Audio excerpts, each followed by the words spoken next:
ចិត្តមិនស្ងប់បារម្ភអូនឈឺសាមិនទុំពេលឲ្យអូនកាត់ចិត្តមិនអានិនបេះដូងអាយកាបានអ្នកណាជួតទឹកភ្នែកពេលអូនយំមិនស័ក្តិសមនឹងយូរបើតស៊ូគឺធ្វើបាបអូននៅក្បែរអូនខ្លាចកាន់តែធ្វើឲ្យអូនយំ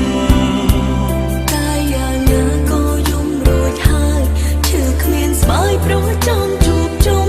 បើមករំផ្ដេចត្រឡប់មិនបានអ្នកទៅបាត់ក៏ហូរទាំងភ្នែកអ្នករងចាំក៏យំរាល់ថ្ងៃរងរត់ស្អីរងតែចិត្តលេចឃ្លីមិនបានអ្នកស្រីយំរាំងហត់ទឹកភ្នែកព្រោះស្នេហាខ្វងភាពក្លាហានអូនគ្រប់យ៉ាងតែអ្នកណាអ្នកខំ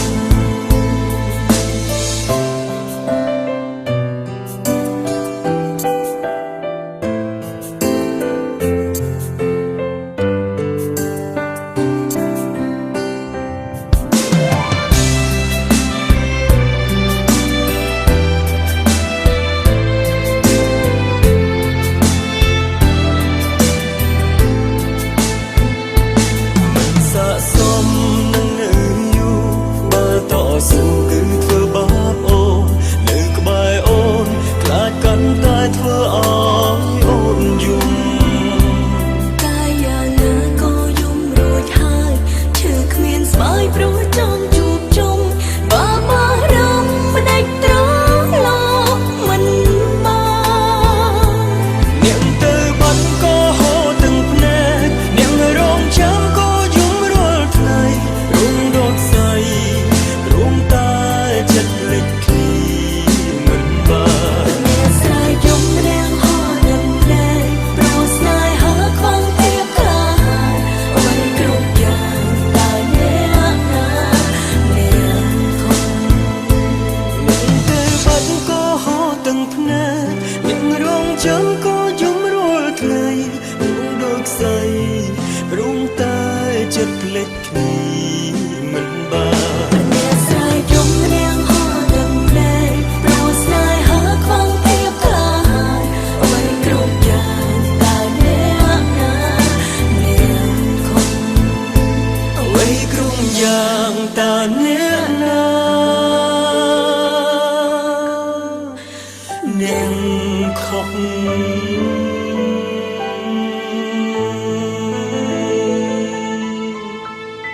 ណែលោកហេតុអីក៏លោកចេះតែដើរតាមយើងអញ្ចឹងតើរវាងយើងទាំង3នាក់នេះមានបញ្ហាអ្វីពាក់ព័ន្ធជាមួយគ្នាតើមែនទេខ្ញុំមិនដឹងថាត្រូវនិយាយប្រាប់លោកចាប់ពីត្រង់ណាទេ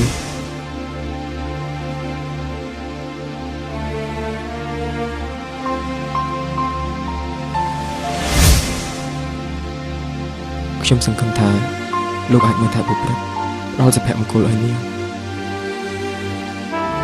ខ្ញុំគិតថាលោកគឺជាមនុស្សប្រុសដែលល្អបំផុតនៅលើលោកនេះ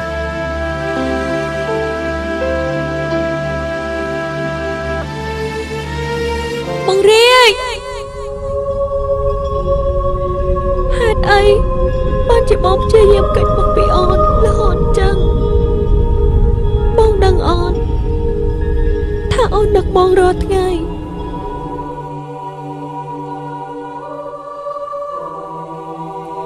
ទោះជាយ៉ាងណាបងនៅតែជាសង្សារចាស់របស់អូនរហូត